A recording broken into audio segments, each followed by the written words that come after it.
Batik Maus ada sejak awal abad 18, tepatnya sejak pasca Perang Pangeran Diponegoro. Batik Maus pada awalnya digunakan sebagai simbol-simbol perang atau sebagai sandi-sandi perang Pangeran Diponegoro. Terutama tertuang dalam motif-motifnya yang mengandung pesan atau visi perlawanan masyarakat atau perlawanan rakyat terhadap Belanda. Ternyata sandi-sandi perang tersebut bisa digunakan sebagai strategi yang sangat handal sekaligus mengecoh melawan menjadi kocar-kacir. Nah, itu.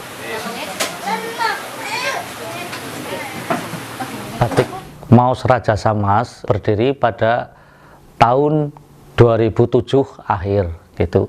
Diilhami dari masa kejayaan Batik Maus pada awal tahun 1950-an sampai tahun 1970, yaitu kenapa disebut masa kejayaan atau masa kemasan Batik Maus, karena para pengrajin Batik Maus kalau jual satu lembar kain Batik Maus di pasar-pasar itu bisa setara atau seharga 3 gram emas. Nah itu.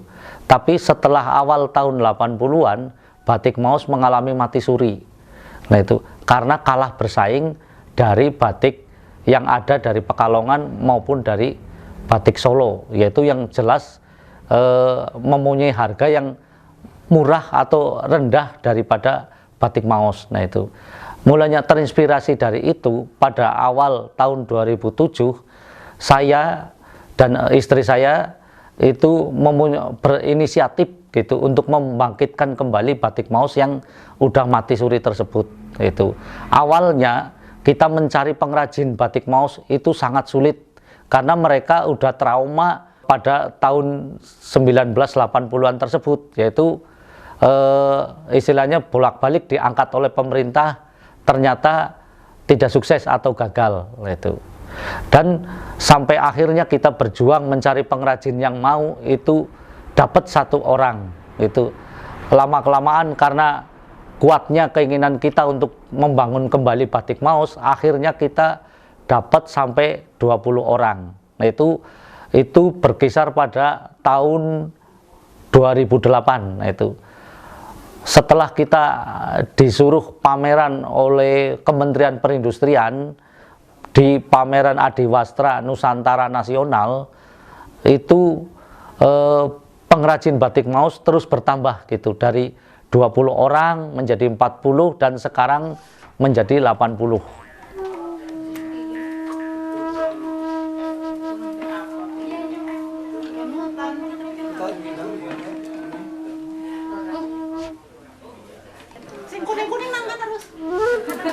Saya dulu sebenarnya ketika datang ke tempat ini dulu belum berkecimpung dalam dunia batik. Saya masih ya seperti biasalah pada umumnya masih bekerja.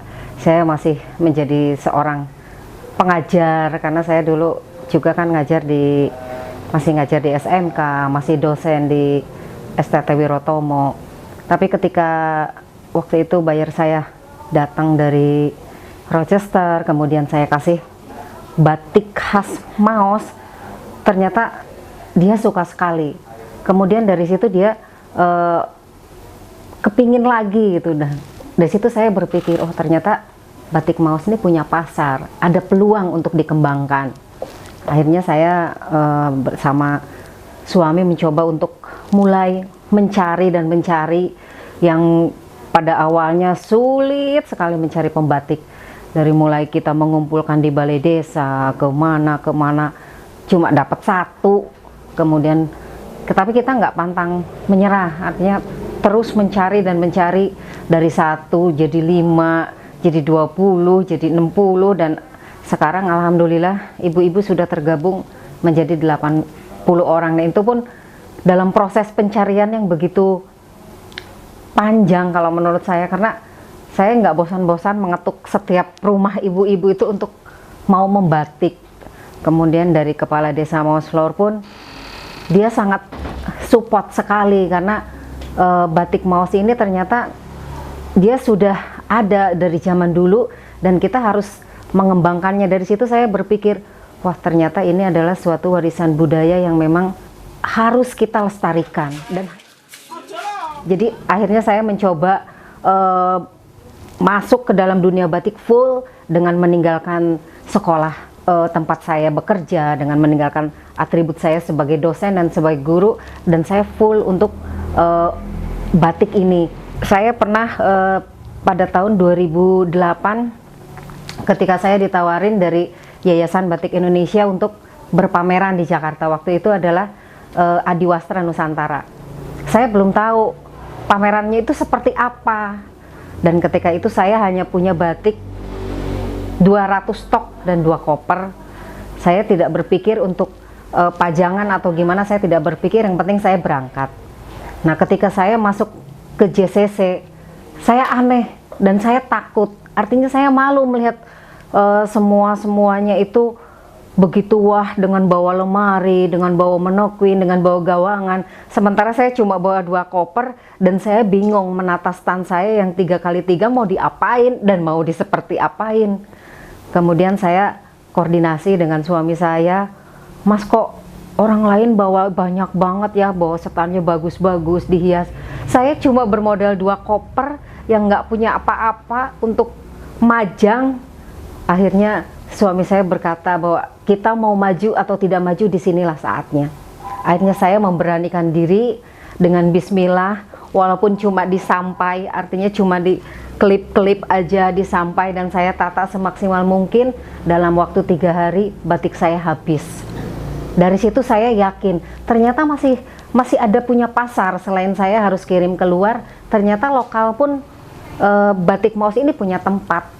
Akhirnya waktu itu ketika saya yang harus membayar setan menjadi gratis karena sesuatu yang luar biasa menurut panitia, bisa sampai habis ludes, dan ketika suruh dikirim lagi saya tidak punya. Jadi panitia itu mengangkat kita tuh tepat sasaran karena dia mau mengangkat memang benar-benar pengrajin, bukan pengusaha gitu. Nah, dari situ akhirnya ketika saya pulang, saya kumpulkan ibu-ibu dan saya yakinkan kita punya pasar di sini.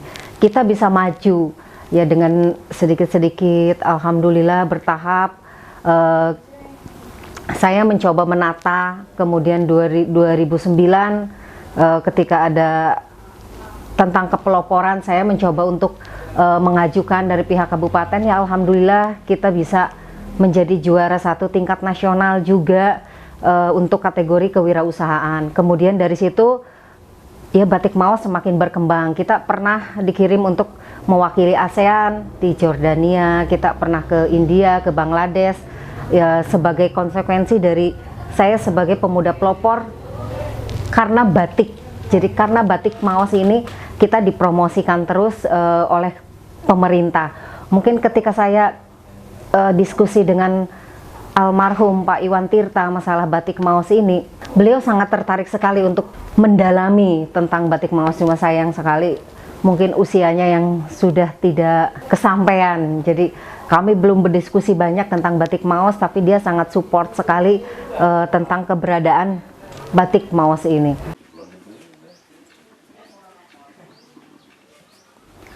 Setelah saya terpilih menjadi pemuda pelopor, saya tidak menyangka bahwa ternyata usaha itu lebih sibuk daripada bekerja. Padahal dulu ketika saya masih bekerja, usaha itu adalah sambilan. Tapi ketika saya sudah menerjuni full, saya tidak bisa menyambil lagi untuk usaha ini. Karena ketika saya terpilih menjadi pemuda pelopor, saya banyak untuk mengisi seminar-seminar nasional, saya banyak workshop. Kemudian saya juga ada melatih kemarin itu untuk batik Magelang. Jadi kita membina batik Magelang itu sampai alhamdulillah sekarang dia sudah bisa tumbuh. Kemudian kita ada dengan Lampung, kemudian dengan Makassar juga dalam proses pembinaan untuk menumbuhkan pengrajin-pengrajin batik. Mungkin itu salah satu tanggung jawab kepeloporan saya. Saya harus memang saya harus mempertanggungjawabkan. Artinya tidak hanya sebagai simbol. Ketika dari kementerian kita ditugaskan lah, artinya untuk menularkan kepeloporan kita kepada suatu daerah, mau tidak mau ya kita harus, saya terutama memang harus siap dalam kondisi apapun juga.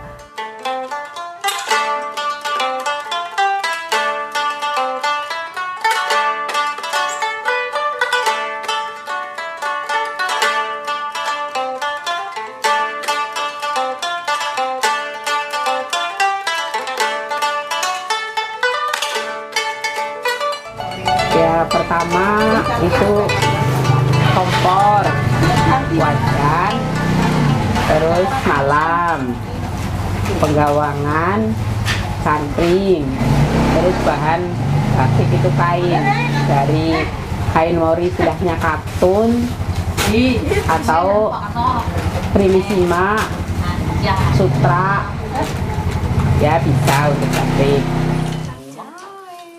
Oh, pertama ya kita ini menggaris, itu bikin pola dulu. Selesai pola terus ditata di penggawangan, ditata terus kita nyalain kompor, terus itu apa namanya, penggorengan lah ya istilahnya, ditaruh terus ditaruhin malamnya terus dinyalain, terus malamnya biar meleleh, biar matang istilahnya, atau mendidih. Kalau sudah mendidih kita duduk siap membatik.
Kalau berbicara tentang motif, memang saya banyak belajar.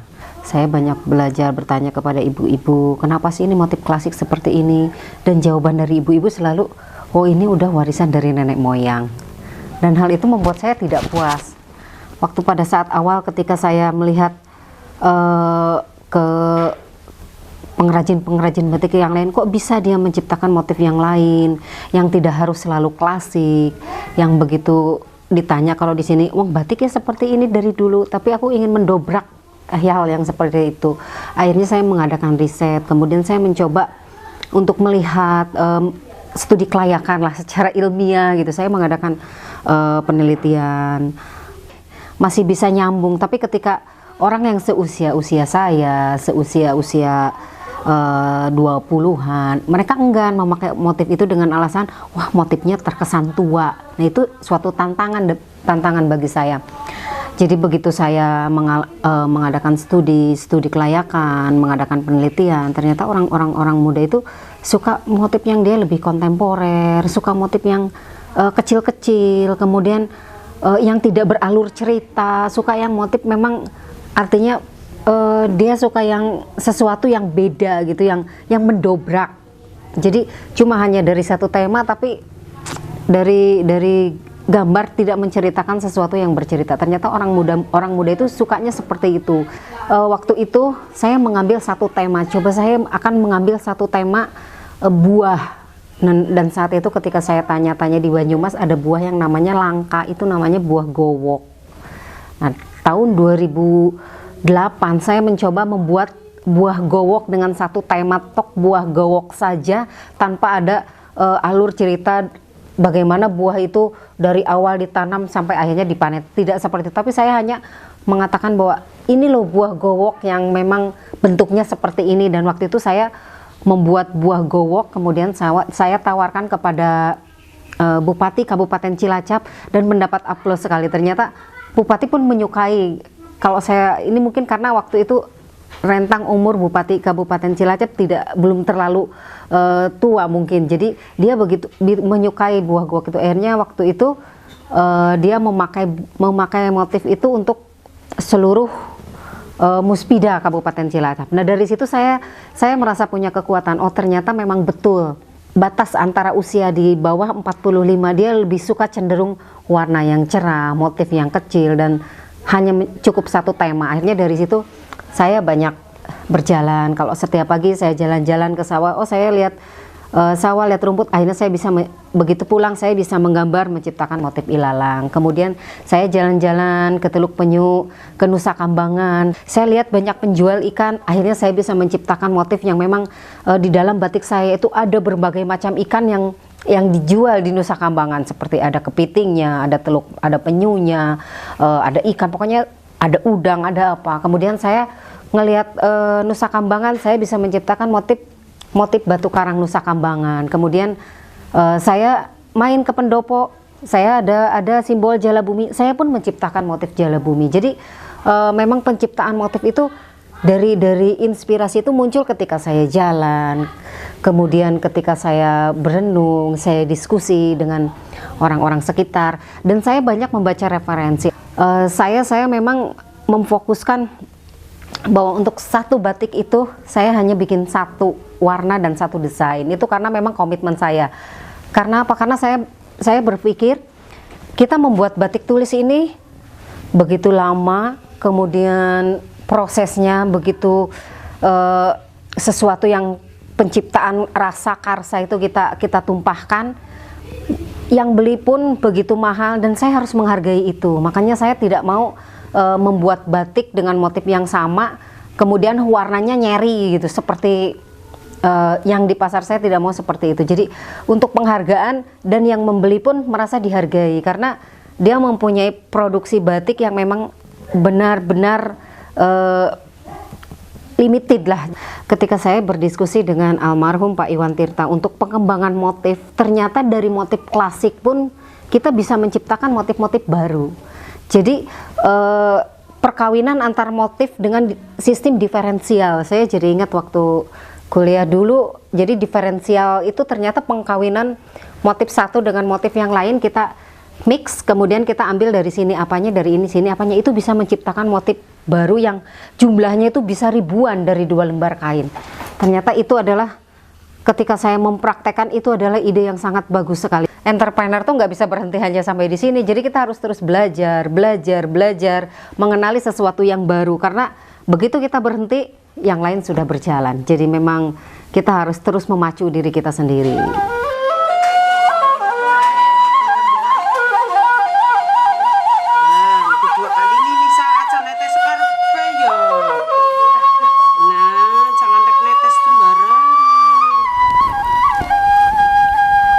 Motifnya cebong kumpul namanya.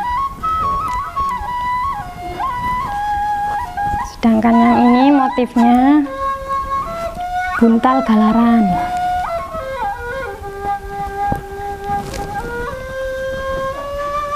Kalau yang ini motifnya kembang ambring.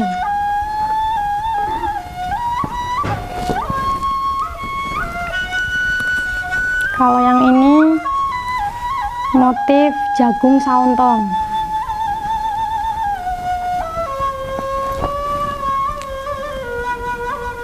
Sedangkan yang ini motif belarak sineret.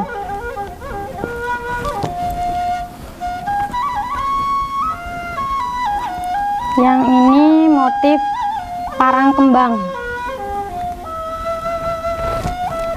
Dan yang terakhir motif ladrang manis.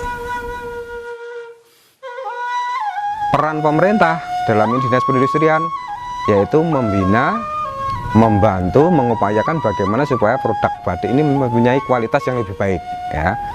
Contohnya kemarin di samping diberikan pelatihan untuk pembuatan batik dari pencelupan sampai pelorotan dan lain sebagainya, ada bantuan lagi untuk penanganan limbah ya, itu juga dibantu dari pemerintah.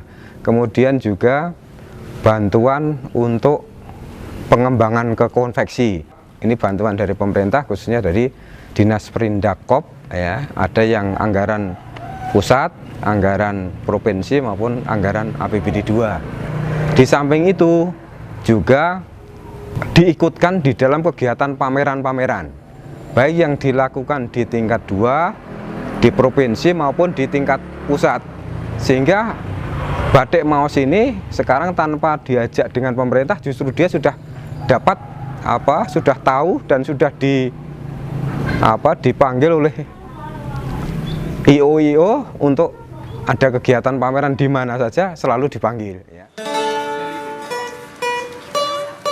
Ekspresikan apa yang ada dalam pikiran kita, tuangkan dalam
Kampung Batik Maos adalah usaha dari pengembangan kelompok Batik Maos Raja Samas.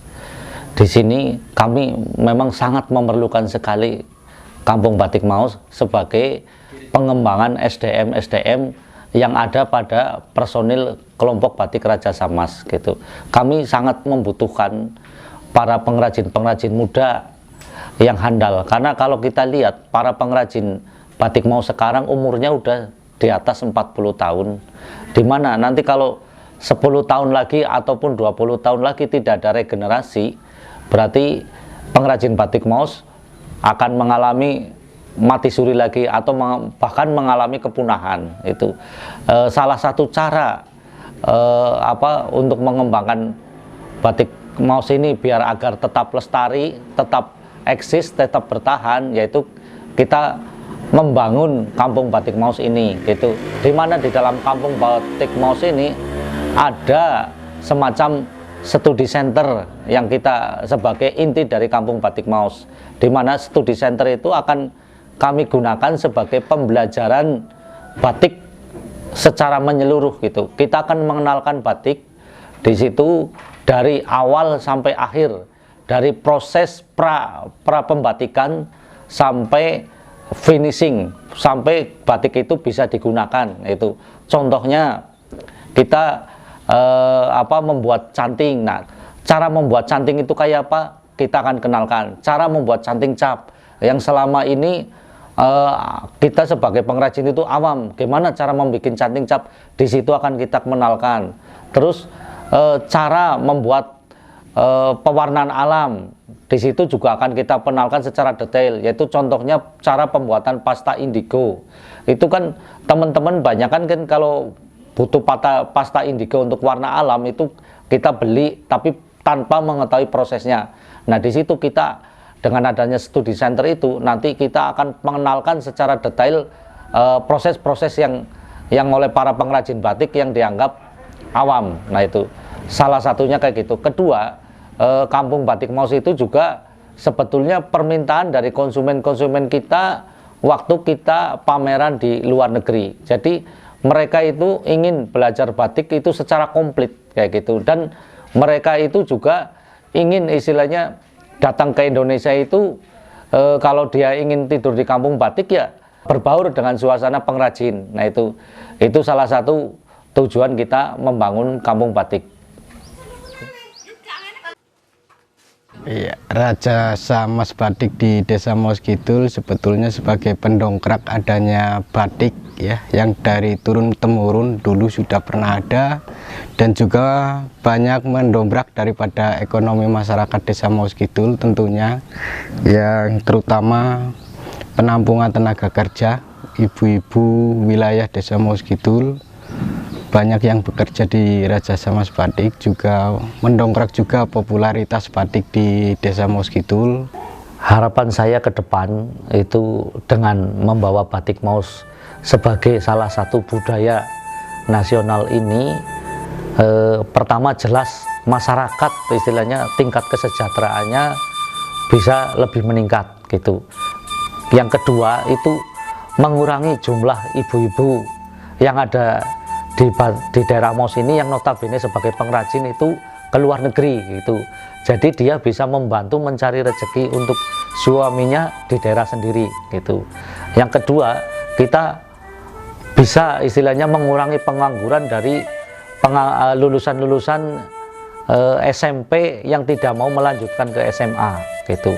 Harapan saya tuh setiap produk yang kita gunakan tuh memang betul loh, ini produk kita, produk lokal, kebanggaan kita sendiri kalau kita bisa menghasilkan produk yang dibuat oleh kita sendiri. Saya berharap batik tulis Maus bisa bersaing dengan dunia global. Ya, semoga Batik Maus tetap lebih jaya, lebih maju untuk bisa menuju tingkat internasional.